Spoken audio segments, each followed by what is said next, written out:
I'm sorry, but this is just weak tea. That is not going to go anywhere with a judge. She was read all of her rights. She understood all of her rights. This was the second time that she had been Mirandized by those detectives, and she freely agreed to continue to speak with them. Shots fired as the high-octane defense team of Shanna Gardner, accused of orchestrating the sabotage murder of her ex-husband, Microsoft executive Jared Bredigan, claims the prosecution is lying to keep her locked up. Plus, alleged suitcase killer Sarah Boone announces a change in strategy that leaves the judge stunned. All this and more this week on Courtroom Confidential.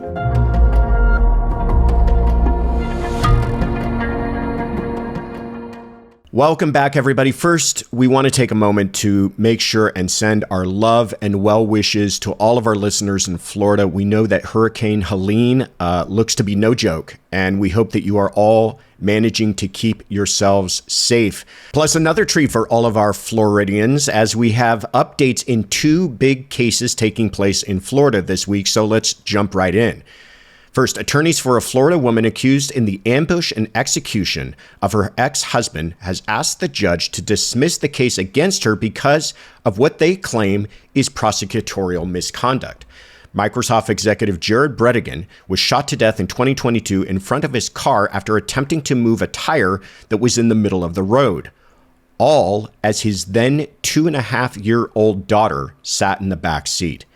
Prosecutors believe that the scene was a setup and orchestrated by his ex-wife, Shanna Gardner, and her now estranged husband, Mario Fernandez. On Monday, Gardner's lawyer, high-profile criminal defense attorney Jose Baez, asked Judge London Kite to dismiss the case against his client or alternatively to release her on bond, citing what he contended were intentional misrepresentations by the prosecution. At a previous bond hearing, prosecutors introduced text messages between Gardner and a close friend dating back to 2015, in which they said Gardner repeatedly wished Jared would, quote, disappear, but that the two also used code words, according to prosecutors. The pair allegedly used stupid as a nickname for Bredigan and used the words casserole or funeral potatoes in reference to his death. They also reference wanting someone who could shut people up and who does, quote, permanent disappearing acts, referring to them as a magician. The defense contended that the use of these messages was intentionally misleading, given that the messages were sent 6 years before the murder. Baez then went through other messages where the detective acknowledged one of them came off as a joke. Despite the accusations, Judge Kite denied both defense requests, but ruled without prejudice and told the defense they could bring up the issues in their motion again if new information came to light. Gardner is due back in court on October 2nd for further hearings. All right, well, what's happening here? First of all, let's talk about what a bail hearing or bond hearing actually is. It's not any kind of determination of innocence or guilt. Judges, you have to understand, know nothing or very little about a case. What they have usually in front of them are just the charging documents. Except for rare cases, they never really get an opportunity to take a look at police reports or interviews or any other kind of evidence. They have the charging documents in front of them.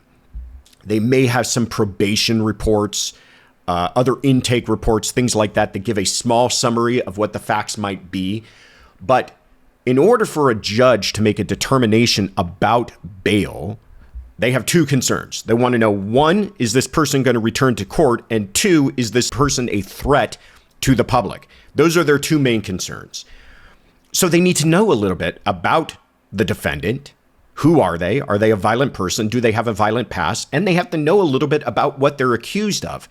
And for the purposes of a bail hearing, the judge will assume the facts as given to them by the prosecution as true. Now, sometimes they may call, and this may be a more prolonged hearing in which witnesses are actually called to the stand to testify to certain things. We saw that recently with Kouri Richins. There was a very long hearing on her bail where people testified. It was almost like a preliminary hearing. Some of that, a little bit of that took place here. And during that hearing, the prosecution presented evidence about these text messages that the defense is now saying, they're not saying, let me be clear, they're not saying that there's a different way to look at these messages. They are saying that these messages are being intentionally misrepresented by the prosecution. That is a very serious claim. I hear prosecutorial misconduct thrown about a lot, but they are claiming that the prosecution is not just putting their spin on things, but intentionally trying to deceive the judge through the admission of these text messages, and therefore, based upon those text messages, ask the judge to deny bond to their client. Now, is there weight to that? That's a very different question.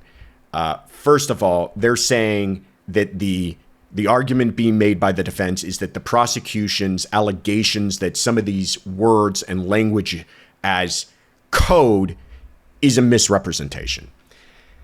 That to me is weak sauce. It's an argument. It's an argument that they're speaking in code. And you look at the entire text thread, and there is definitely an argument that might even be a strong argument that is in fact what they're speaking about.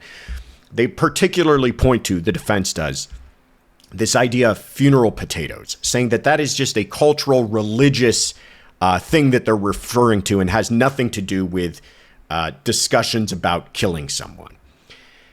I don't think that's going to get very far with a judge. For a judge to go as far as to say this is an intentional misrepresentation rather than an argument might be a bridge too far for the judge.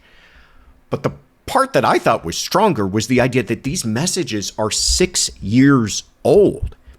Are you telling me that this is evidence of planning of a murder from 6 years ago? A lot changes in 6 years, folks. 6 years ago, I didn't have kids. Now I've got 3 of them. A lot changes in 6 years. So the idea that someone could be talking about planning someone's murder and still maintain that same animosity and still actually be planning their murder 6 years later, that for me is a bridge too far. But end of the day, the judge didn't buy it. The judge did throw them a bone in saying that this is without prejudice, meaning that if they want to bring these issues up again, go ahead and do that. But this is no small concern for the defense, because it can be an entirely different trial, whether or not your client is in custody or out of custody. Defending someone in custody is just exponentially more difficult. You are talking about your ability to visit with them, the ability for the client to review evidence. Sometimes you go to the jail and the jail's on lockdown and you can't even plan for what you wanted to argue that day. It's just that much more difficult, not to mention that your client is further and exhausted and further just demoralized as they continue to wait in prison, even while their trial is pending. By the way, remind you of a recent bail hearing that caught a lot of attention? Sean Combs, Diddy, was willing to offer $50 million in order to get himself out. By the way, he's not buying freedom. He's just saying, let me out while trial is pending, a trial that could put him back into prison for the rest of his life. But it's that important to get out to be able to defend yourself. It's just strategically so much more of an advantage for the prosecution to keep that person in. But end of the day, you have a murder for hire. You have lying in wait. You have a murder for possible financial gain, a potential death penalty case. Ain't no way a judge is letting her out. I'm sorry. The defense can make all the arguments they want. I don't think there's any way a judge is letting them out pending this kind of a serious trial. But you guys tell me what you think. We haven't talked a whole bunch about this case, so I'm curious to hear your thoughts now that we're beginning to discuss it a bit more and it's beginning to heat up. Please let us know in the comments. Staying in Florida, a Florida judge was left momentarily speechless after Sarah Boone's newest attorney announced that they would be relying on a theory of self-defense at her upcoming murder trial.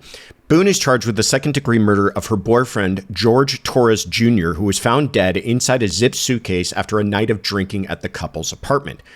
James Owens, who stepped in as Boone's ninth attorney after she struggled to briefly represent herself pro se, told Judge Michael Kranick at a hearing on Thursday, quote, "For the record, we are claiming self-defense.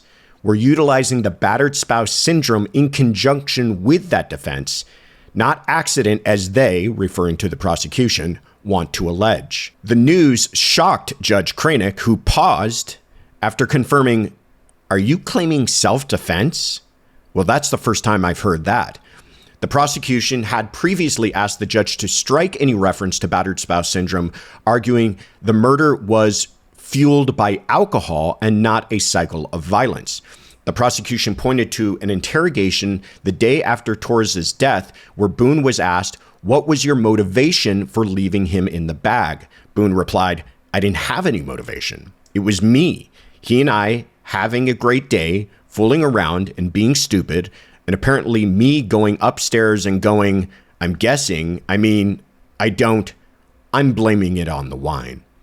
In the end, Judge Kranick said that he would allow the defense to use the battered spouse syndrome defense and mentioned in their opening statements as long as Boone submits to an examination by an expert of the state's choosing in time to proceed with trial as scheduled. Trial is expected to begin on October 7th with jury selection. All right. Well, what's happening here?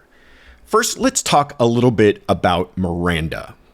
The defense has also challenged this interrogation, the playing of her interrogation by police, as being in violation of Miranda. Okay? A little understanding of what Miranda is. Miranda is not magic. I have clients all the time ask me or tell me, feeling that somehow something was wrong with their arrest because I wasn't read my rights. I wasn't, quote unquote, Mirandized, believing that that somehow makes the arrest ineffective. It does not. Miranda only has to do with statements that the prosecution wants to use in court against you. If they don't have any statements they want to use, then they never need to Mirandize you, okay? And Miranda only becomes important with what we're calling custodial interrogation, meaning you're in custody, you're not free to leave. Objectively, everybody agrees to that. And you're being interrogated, meaning you're asking questions. So there's a lot of instances you can think of where that wouldn't apply. First of all, you're not in custody. You're just talking to the police. They're asking you questions and you're talking, but you're not handcuffed. You're not in the back of a squad car. You're not at the station. You're not in custody as we understand it. Or you are in custody. You're in the back of a squad car, but you're speaking freely. The police aren't asking you questions. You're just talking. Again, that's not interrogation. So the elements that require a Miranda warning are not invoked. The other thing to understand about Miranda is we've all heard those questions. You have the right to an attorney. If you can't afford one, one will be appointed to you. These are not magic words. This is not like conjuring a spell, okay? These are agreed upon warnings, advisements, rights that for decades have been sussed out in case law, okay? Miranda was a case from the 1960s. And since then, there's been a tremendous amount of case law about when they should be used, when they've been waived, and what they should actually be. But that doesn't mean that you have to say the exact words in order for them to be effective. However, that is exactly what the defense is claiming in this case. They are saying that because she wasn't asked the question at the very end, having these rights in mind, do you wish to talk to us now? That somehow all of her statement after that should be thrown out. I'm sorry, but this is just weak tea. That is not going to go anywhere with a judge. She was read all of her rights. She understood all of her rights. This was the second time that she had been Mirandized by those detectives, and she freely agreed to continue to speak with them.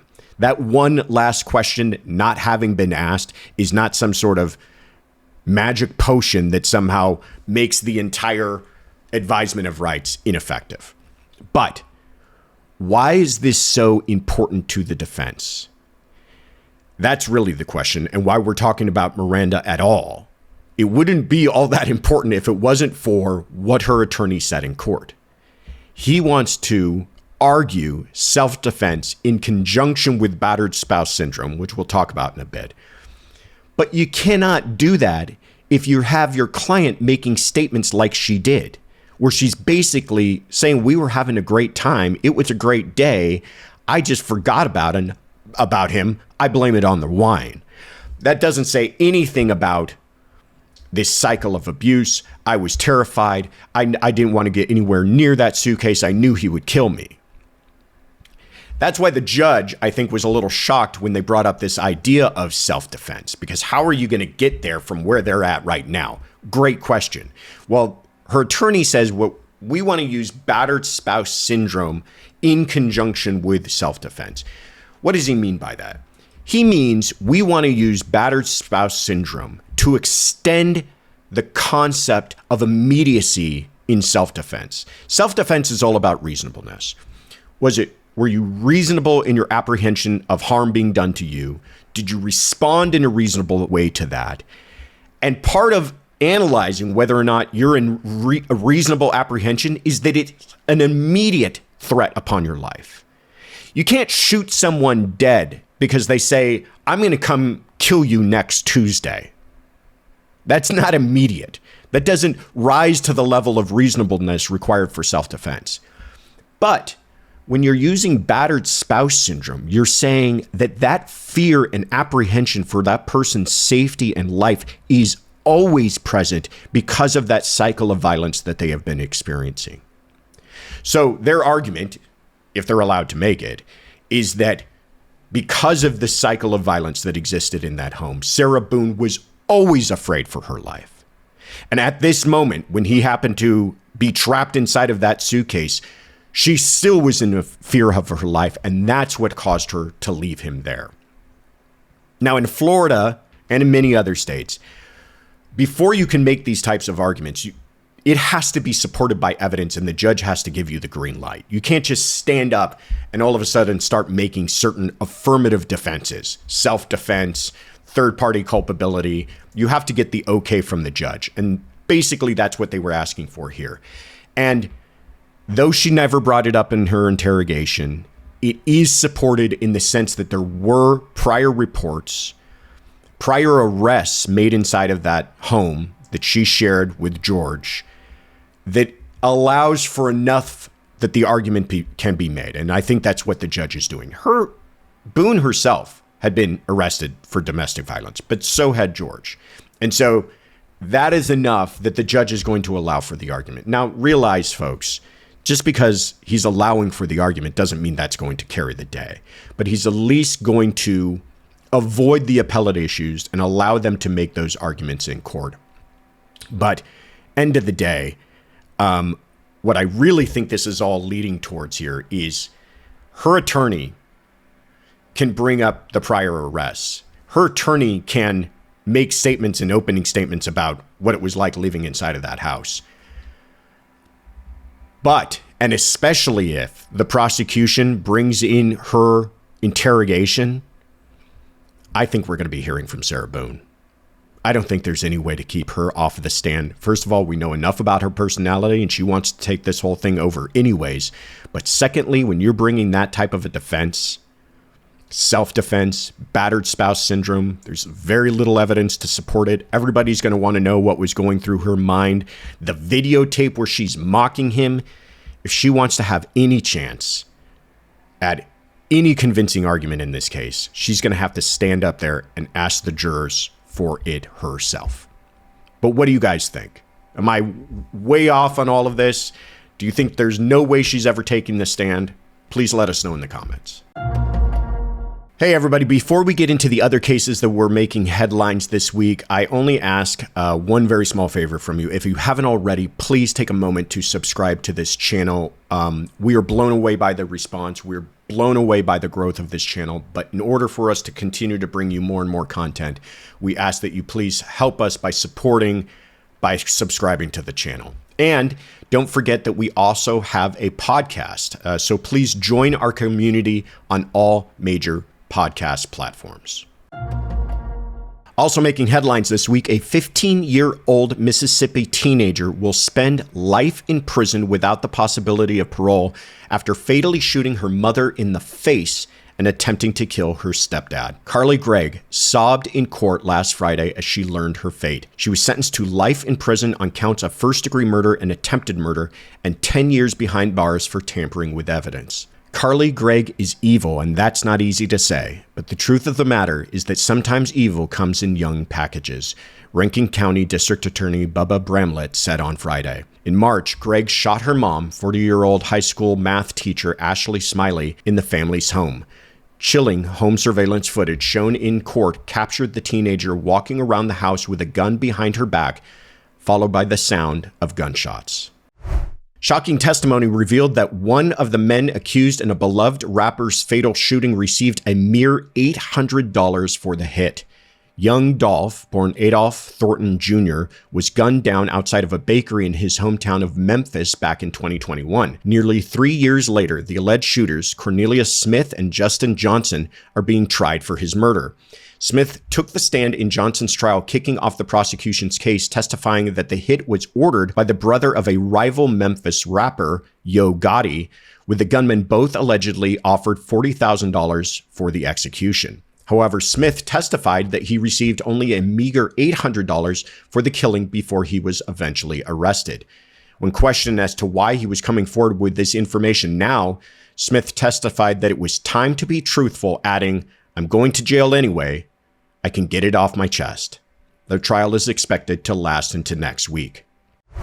An Ohio man accused of stabbing his girlfriend to death has come undone during early court proceedings with displays of emotion that could prove detrimental to his defense. Toby Madden is alleged to have stabbed his live-in girlfriend, Rochelle Brushaw, over 55 times in the couple's home, ending the pair's 27-year-long relationship. While Madden maintained his innocence, claiming that someone else is responsible for the brutal slaying, he broke down upon seeing his daughter in the courtroom before opening statements, tearfully apologizing for the murder of her mother. The prosecution capitalized on the moment, telling jurors during opening statements that Madden had essentially confessed to the murder just moments ago. Trial is expected to last through the week.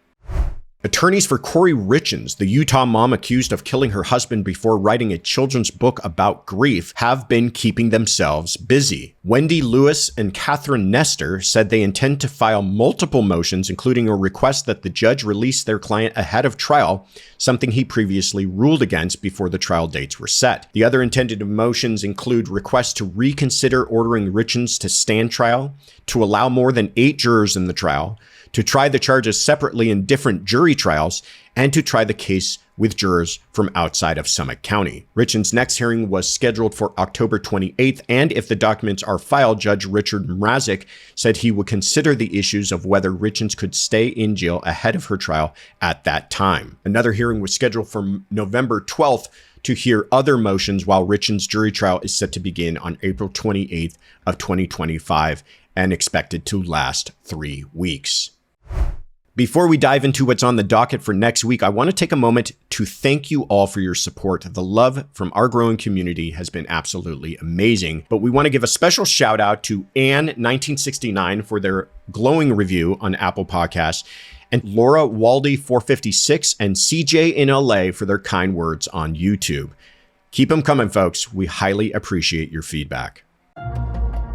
A New Mexico judge could decide as early as next week whether to dismiss the case against Rust armorer Hannah Gutierrez Reed, months after dropping a criminal charge against Alec Baldwin due to suppressed evidence. Arguments on the issue were heard during a contentious hearing held on Thursday. Gutierrez Reed was convicted of involuntary manslaughter in the fatal shooting of film cinematographer Halyna Hutchins and is currently serving an 18-month jail sentence.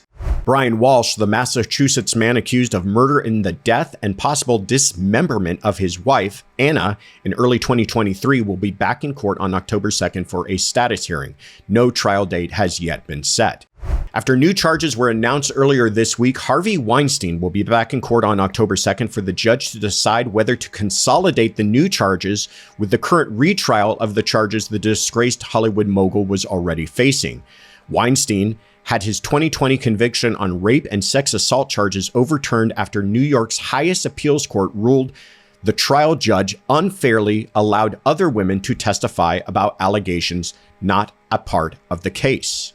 A Florida judge granted a motion to interview the jury who found Ashley Benefield guilty of manslaughter in July after the defense alleged one juror concealed a history of domestic violence and another snuck a cell phone into the jury deliberations. All 6 jurors will be back in court on October 4th for the interviews to be conducted in private. And finally, if you can't get enough, we've got you covered. This coming Monday, join us for a live premiere of our latest episode of Courtroom Confidential, 5 Things You Need to Know, the trial of suitcase killer Sarah Boone. That is it for us this week, folks. I am your host, Josh Ritter. You can find me on all social media at Joshua Ritter ESQ or at joshuaritter.com. Thank you again for joining me. Have a great weekend, and I will see you again next week for another episode of Courtroom Confidential.